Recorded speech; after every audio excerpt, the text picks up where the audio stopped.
The idea for a barracks in Birr came about at the beginning of the 19th century, as the Napoleonic Wars raged on in Europe, and while closer to home there was concern about internal insurrection. Plans were drawn up in 1807, and sites at Crinkle and Drumbawn were surveyed in November 1808. The former site was selected and a tender was advertised, which was awarded to David Henry, Bernard Mullins, and John McMahon. Construction began in February 1809, and it took 3 years to construct at a cost of £42,500, £500 under the estimated cost. Limestone was quarried locally in the adjacent field and in Birr, and granite for the steps and window sills came from Wicklow.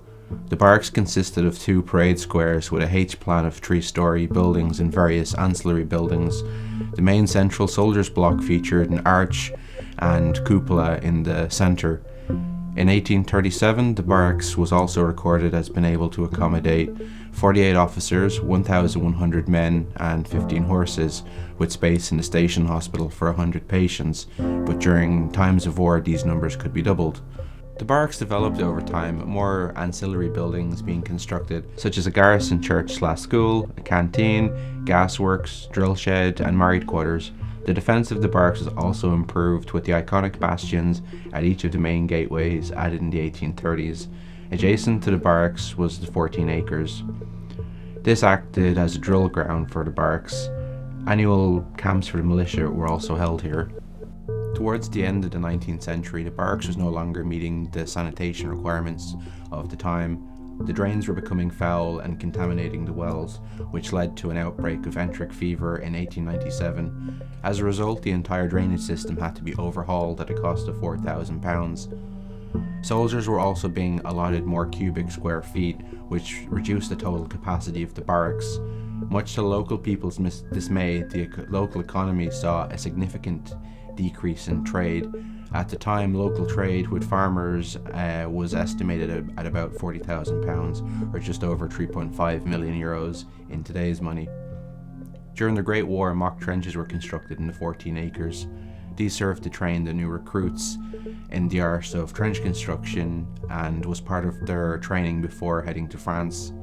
From excavations which took place in 2018, we can ascertain that there were at least 2 sets of trenches which were around 3/4 scale and contained features such as firing steps. The signing of the Anglo-Irish Treaty in December 1921 saw British military forces withdraw from the country, as Ireland was to provide its own military force, which would be the National Army.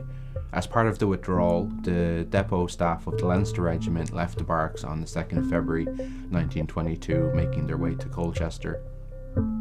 The barracks was officially handed over to Commandant General Michael McCormack of the 3rd Southern Division on the 6th of February, with the last of the British forces, a detachment of the Northamptonshire Regiment, leaving the barracks. Now in the possession of the Irish Free State, the barracks was intended to act as the headquarters of the 3rd Southern Command. At the beginning of the Irish Civil War, there was a split within the IRA between those in favour of the Anglo-Irish Treaty and those against it. The pro-treaty side of the occupying force in Birr Barracks departed, with the anti-treaty side remaining. In a bid to attempt the pro-treaty side from reoccupying the barracks, it was set alight with the assistance of petrol on the night of Friday 14th of February 1922. The barracks was completely gutted by the fire, with the hands on the clock tower reportedly stopping at 3:30 a.m. on Saturday morning when the flames reached it. The glow of the fire could be seen for miles around. There was talk in the Dáil about rebuilding the barracks in 1923, but nothing came of it.